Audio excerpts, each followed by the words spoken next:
Welcome back to my podcast, listeners. We're in episode 79, and today I'll tell you a little bit more about my younger sister Molly. Last time I told you about Alric and the library. Today I'll tell you about Molly and her competitive streak. At some point, Alric decided that he no longer wanted to be the librarian. He asked me if I was interested, and I jumped at the opportunity. I went to Krida Kendra and gave the interview and was given charge of the library. But there was an annoying factor. A guy called Raghu oversaw the library operations. I was not sure who he was or why he had charge, but he took decisions on which books and magazines to buy for the library.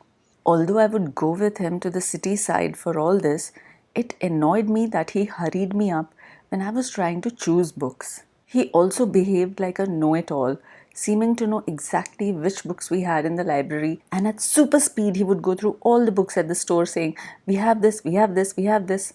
The whole joy for me of going all the way to the better side of the city, entering a bookstore, relishing looking at the books, was dampened by his hurried, bossy attitude. For me, going and choosing and buying books was an experience. For Raghu, it was a to-do task to be ticked off his list.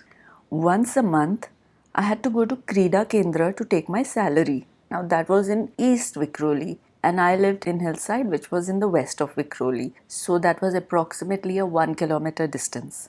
The salary was given by the accountant, a middle-aged, balding, round Parsi man.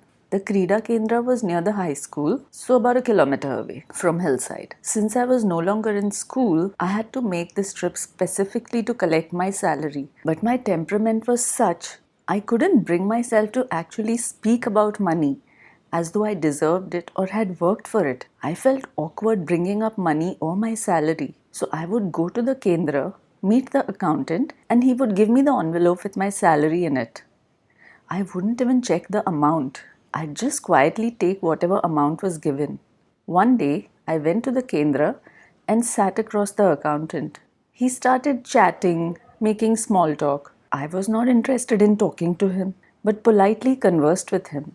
After a while, he did not give me the money, nor did he make any move for doing that. I could not bring myself to ask for it or say that I had come there to collect my salary. Duh, what else would I be there for? Chatting with that accountant? The guy just kept talking, and slowly realization dawned that he was not going to give me the money today. So after a while, I just left awkwardly. He seemed to be amused, probably laughing at me because he could sense my discomfiture. He could have easily said that the money was delayed this month for XYZ reason, but he did not. I think he enjoyed watching me fidget uncomfortably and was probably waiting to see if I even got around to asking about the money or not. I was too polite to outright say, "Hey, I'm here for my salary." And so I left without my salary and without even inquiring about it. This inability to bring up something that I should have again came from a combination of my upbringing, of being very humble, and my personality, where I was way too timid and submissive. I've heard the word passive used interchangeably with submissive. And the first time I heard that, I was very surprised. Passive and submissive are two very different things. Passive is someone who just won't do anything in a particular situation.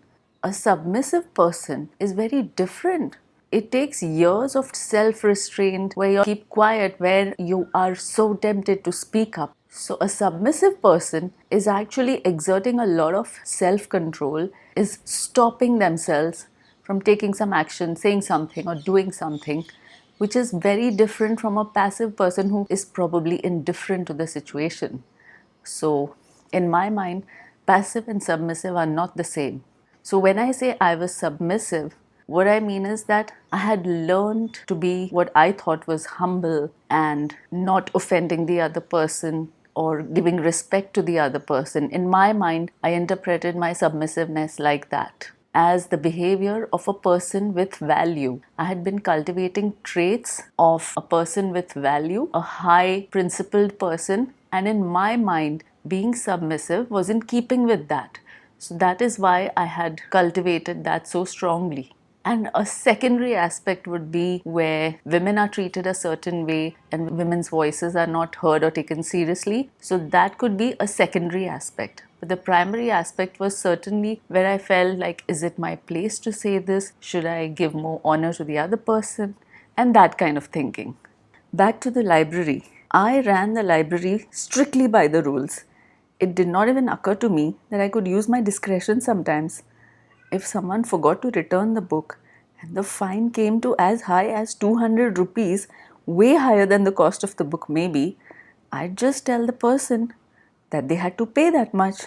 Now that I think back, I could have lowered the fine. I was the librarian, but I ran the library in all seriousness, like a strict teacher. In reality, it was part of the recreational club activities, and I could have been more liberal, but I did not know that then. Once, when I had my final exams coming up, I requested Molly to run the library for me, since these were my final year graduation exams. Molly agreed. When it was time to collect the pay, Molly kept the entire month's pay for herself. But she hadn't run the library for the entire month. I asked her for the salary, but she smugly said that she'd done the work, so she would keep the salary. I was stunned. Firstly, this had not been discussed beforehand. And secondly, I would never dream of doing this to anyone. For example, a few years later, when someone had gotten his hands on a few hundred ancient gold coins, don't even ask, he'd asked me to help him count the coins. He promised he would give me one coin. But I could never bring myself to actually ask for that coin. I patiently waited for him to give it to me. And he never gave it to me. And I just kept quiet, even though it was on my mind constantly when I spoke to him. I never brought it up again, even when he was leaving the country. I'm sure he migrated to Australia with the help of all the money that he made from the gold coins. Another time, when a colleague was trying to bully me taking credit for my work, I just did not reply. She had a smug smile on her face and she said, "I'm gonna take credit for this." And I just looked at her stunned. I was quiet. And here was Molly just grabbing my salary as though it was her right. But then Molly was just being Molly. Being the librarian meant that I got to meet anyone who was new in Hillside. Once, two new attractive guys from Chandigarh came into the library to ask about joining. They were very good looking, and in my mind, I thought they were flirtatious as they spoke to me. I went home and gushed to Molly about these two handsome guys who had spoken to me that day and had been flirtatious during the conversation. The next day, Molly walked right up to them. In that community, it was easy to spot new people, and started talking to them. Then she told them that I, that is Tiny, had told her that they had been flirting with me. They told her no, we had just been inquiring about the library. Molly came back home and haughtily told me about this conversation. I was mortified. Did you actually go and say to them that I mentioned them flirting? Yes, she said again, reiterating that they had denied flirting. I guess Molly wanted this conquest for herself. It was very embarrassing for me to face the guys after Molly had done this. But then Molly was just being Molly. Since we were little, Molly was the prettiest and cutest among the three of us. She was definitely the favorite by virtue of being the youngest and the prettiest. She did have physical flaws, but they didn't matter in the overall scheme of things. Molly tended to have poor posture, as some tall people do, bending a little. And she also gained weight easily. Her nose was very obviously wonky, what we call a deviated septum. In addition, her face was riddled with pimples at a certain age. That was a phase, the only one among us to have any acne at all. The physical trait that bothered her the most was the fact that her two breasts had wildly varying sizes. One was an A and the other was a D. Now, anyone who knows anything about the female physical anatomy knows that women's left breast tends to be a little heavier than the right one, but the difference is usually negligible. She wasn't particularly gifted in intellectual or sports abilities either. She tended to be physically uncoordinated, so not particularly great at dance or music either. Despite these challenges, Molly had a remarkably strong sense of self that she probably inherited from mom. While Ruby and I were submissive to our parents and teachers, Molly was the rebel or black sheep. She had no trace of the insecurities or self consciousness that racked my existence every moment almost. Molly grew to be 5 feet 9, and once her pimples cleared, she had a very pretty face. Also, she found it very easy to lose weight or even the belly by simply skipping a meal or two. Boys found Molly very attractive and called her the sexy camel due to her being tall yet having the slouchy posture. Unlike Ruby or I, who put our parents first and stayed frugal following their values, Molly did not care about any of that. Usually, when there was a family celebration like a birthday, we went to an Udupi restaurant for dinner. Our treat was the South Indian thali. For years, I did not even know that there was an option to have rice after the initial puris were served. Ever since I was a little kid, I had seen the waiter walk up to us with the puris in the thali, and then when the puris in the thali were almost done, my parents would ask for another serving of puris. When I eventually got to know that rice had always been an option, I protested, but nobody cared, and I meekly kept quiet. Molly, however, ordered a Coke or a Coca-Cola as a side with her meals. We would be really surprised because it was an unwritten rule to just order the thali and nothing else when we went out for a treat. But Molly didn't care if she felt like ordering a soft drink or an extra something. She just did it. And at the restaurant, obviously, Ruby and I just looked at each other. We didn't say anything, and we did not order another soft drink for ourselves because then that would take the bill up even higher. The thali itself was self-sufficient with the dessert included. Molly did not care and ordered extras as she pleased. Ruby and I would look mortified because we knew that was not okay. The parenting style of my parents was typical for parents of that time, and corporal punishment was something we had all resigned ourselves to. True, mom seemed to be more harsh and extreme compared to other moms, but Ruby and I were just submissive and obedient and tried our best to please our parents. Sometimes, when mom and dad were away, Ruby would excitedly tell me, "Let's do something to surprise mom and dad." And we would rush around cleaning, tidying, decorating the house. Not Molly. She was on a different trip. She felt the need to resist and rebel at every instance. When she was about 10 or 12, Molly got an allergic eczema rash on her arm, probably from coming in contact with some shrubbery, grass, I'm not sure. Mom noticed and immediately took her to a dermatologist, knowing how bad eczema could get if neglected. Mom had to modify her morning routine, take an appointment, and make time for this appointment. She took Molly to Ghatkopar Hospital by bus.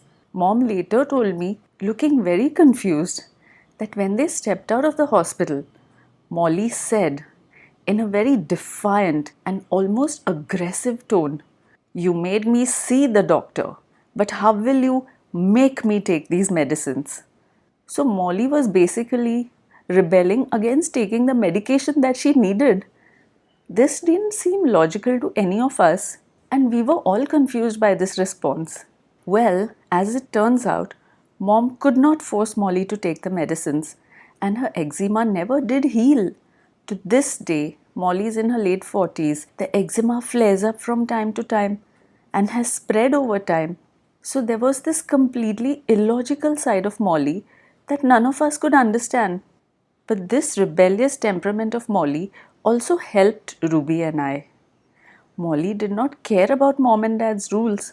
So one day, she just cut a fringe out of her hair and also trimmed some hair at the back. Ruby and I had been struggling with managing our split ends since we could never ever trim our hair as per Sikhism norms. And mom was super strict about this, and we were also following them very sincerely. So our hair ends were the same baby hair that we were born with or that we had got in the first month of our life. Ruby and I had resorted to sealing our split ends over a candle flame. That would stop the damage from spreading up the hair shaft. Now that Molly had paved the way for trimming hair, we secretly trimmed off each split end. Next, Molly decided she wanted to wax her legs. Emboldened by Molly's action, I too waxed my legs and underarms. Having been brought up on values that emphasized parent obedience to the extent of parent worship, Ruby and I quietly took any beatings or slaps that mom meted out. Not Molly, at least not when she was older. Once she was taller than mom and dad, there was no stopping her. At my most defiant, I secretly did things like making my skirt shorter after I left the house, or meeting boys and lying about it to my parents, calling and telling them I was in class. Molly, however, was openly and flamboyantly defiant. While most of the residents at Godrej Hillside had remained more or less the same people, in the early 90s, Godrej hired its first software engineers from an IIT. After a very long time, we were seeing new young boys. Molly latched on to them and insisted on hanging out with them. Even when they had their Saturday beer parties, all of these boys had been given one of the hillside houses to live in. Molly didn't even care that some of the boys did not want her there at their shared flat and were judging her for joining them. She did not even care that the family bedtime was around 10 p.m. and that mom could not sleep unless everyone was in bed.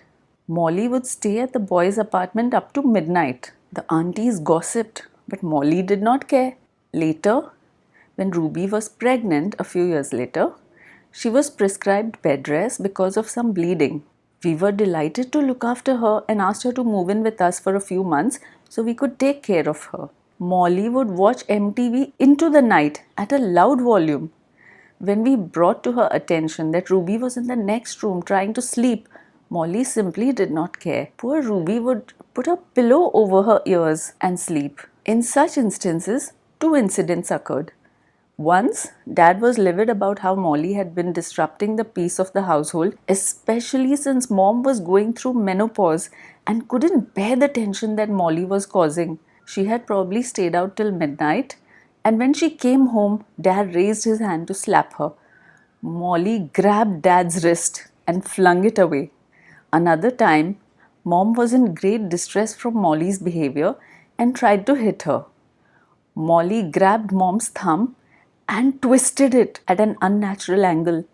She did not break the bone but twisted the thumb severely, causing such a severe sprain that Mom could not use her thumb for several months.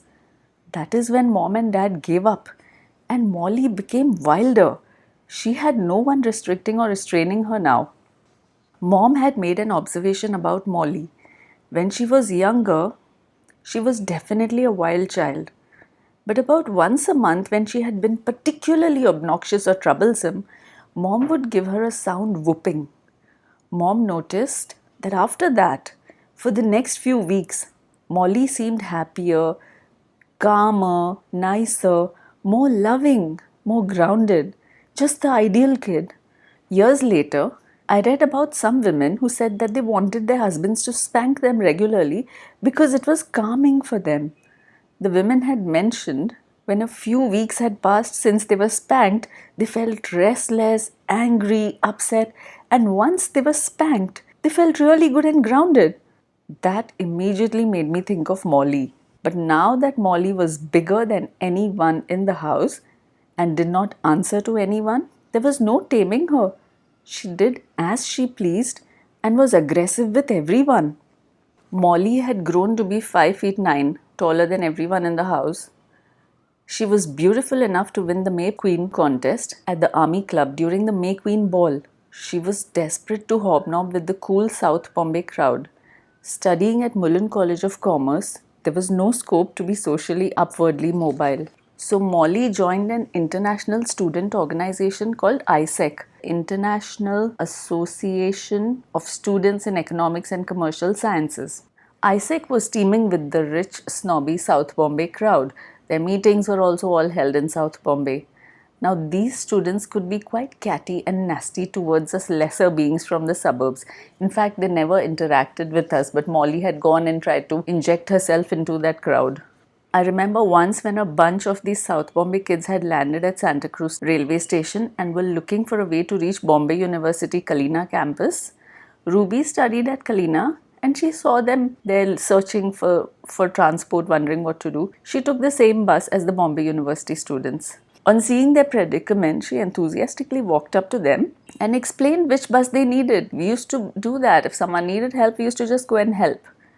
So Ruby was explaining which bus they needed, which bus stop they needed to go to, because there were many bus stops over there, and they just looked down their noses at her, ignoring her.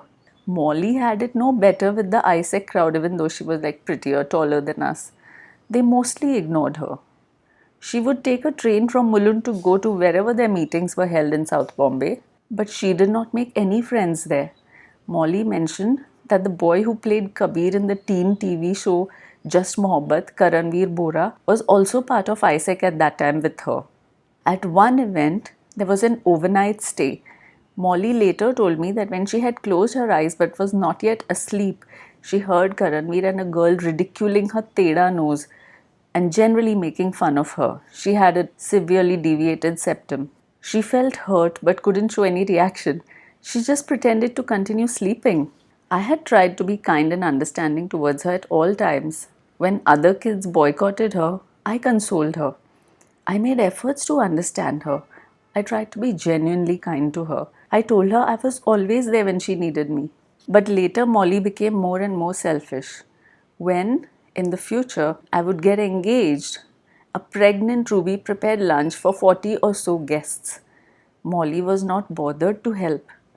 On the contrary, she started pestering us to call her friends, those IT boys, for the engagement. They were not on the guest list. They were not our friends. This was a small engagement ceremony at the house. When we refused to invite her so-called friends, Molly grabbed a lot of the food and took it to the boys' house. Not only did she not help out, she just left with a lot of food. This attitude and behavior had become typical of Molly. Molly did not try to conceal or even be subtle about certain things. When the street dogs would mate, Molly would stand in the balcony and look at them for hours. If we discreetly asked her to come inside, she just wouldn't. It didn't even bother her that the neighbors could see her looking at the mating dogs. Similarly, if MTV got too bold, the rest of us might change the channel simply because we were around family. Molly did not care and kept ogling the near naked models and dancers. She would then say that this was to inspire herself to lose weight and look as slender as them. But she didn't seem particularly inclined to work out. Sometimes I wondered if Molly was alright. Once we were in a train on our way to Punjab. Molly was very amused by the phrase "Ab Dilli dur nahi" because we were actually close to Delhi. So sitting on the upper bunk, she threw roasted chana on people's heads and laughingly called out, "Ab Dilli dur nahi." Nobody else was amused. Despite Molly's obvious stunning appearance, or maybe because of it, Molly always felt she was in competition with all other females for male attention. It seemed to be a game for her. I could understand heads turning and people noticing a girl who stood a head above everyone else. Granted, she also had a pretty face. But what I found baffling was her competitiveness about it. I mean, you already have everyone noticing you. Then why do you feel it necessary to go out of your way to grab the attention of anyone who may be interested in someone else? For instance, if three of us were together, Ruby, Molly and I, and a guy seemed to notice Ruby or I, which was rare because initially everyone would just notice Molly. So in the rare instance that a guy's attention went to Ruby or I, Molly seemed to be on a mission to turn the guy's attention toward herself. Like for us middle-class teens in the 90s, exchanging flirtatious glances was what it was all about. If you were at a party, you just noticed someone, you looked at them shyly, then they looked at you. That's how we used to flirt. It got weird when Molly made it a point to ensure that any guy noticing Ruby or me in this manner would turn his attention to her and ignored us. And then she would seem so happy and victorious. Once we visited a family friend. They had a son, Ashwini, who was around 14 or 15. I might have been 18 or 19 at this time. This kid was a typical teen boy, playing some violent video game. In the living room, a movie was playing on TV. Whenever there was an action scene in the movie, the boy came running to watch it. The moment the action scene was over, he ran out of the room to continue his video game. I found this behavior very peculiar, but tried not to judge the kid. Instead, I tried to make polite conversation with everyone over there. Later, when we left, this boy wrote me a love letter and posted it via inland letter. For those who are not familiar, before we had mobile phones or even landline phones, people wrote each other letters either in a postal envelope or it was written on an inland envelope. The letter arrived by post, and I thought it was very sweet that the boy thought he was in love with me after meeting me once. I wrote him a polite reply saying how much I appreciated his letter, but I considered ourselves too young to be in love, so I'd rather be friends. Just gently letting him down and not making him feel bad about writing me a love letter. When Molly saw Ashwini's letter to me, she wrote him a letter and posted it. I'm not sure what she wrote, but he sent a reply to her in which he wrote that he hated me and loved her. Molly triumphantly waved the letter in front of my face, saying, "See, he loves me. He hates you. He just loves me." I gave her a smile and left it at that. I just indulged this as childish, immature behavior and was more amused than anything else. But for all this competitive spirit, Molly would run out of steam very soon. Molly's looks attracted modeling offers. Mom was strictly against this profession because she didn't want any of her daughters showing skin. Molly did a couple of modeling shoots on the sly, but you can't get too far ahead in the industry like that. I told Molly that if she was serious, I would support her to participate in the Miss India competition. She was on par with the supermodels of the time and realistically had a chance at winning the crown had she participated. Molly did not show much interest in this or did not put any effort in this, so I dropped it. But I would have totally supported her had she been inclined. Later, Molly said she wanted to be a copywriter. For that, she needed to make a portfolio. So to support her, I gave her a hypothetical assignment to create copy for. She told me the assignment was very dull and boring. She never got started on that portfolio like ever. And plus, she didn't want anyone else to try and be a copywriter because that was her thing. So even I never tried to create a portfolio for worry of offending her. Nevertheless, I was in awe of Molly, if not for any other reason than for the fact that she seemed to always be so self-assured and self-confident. At that time, I equated self-confidence with substance. It would be years before I understood otherwise. But when we were in our 20s and 30s, I thought Molly was smarter and wiser than me, and I looked up to her. I would turn to her for advice, and I believed what she said, taking it to heart. I truly thought we were close and that she had my best interest at heart. This belief would cost me dearly in life, but that is another story for another day. Next time, I'll tell you some more of my story. Till then, stay happy, stay healthy. Bye for now.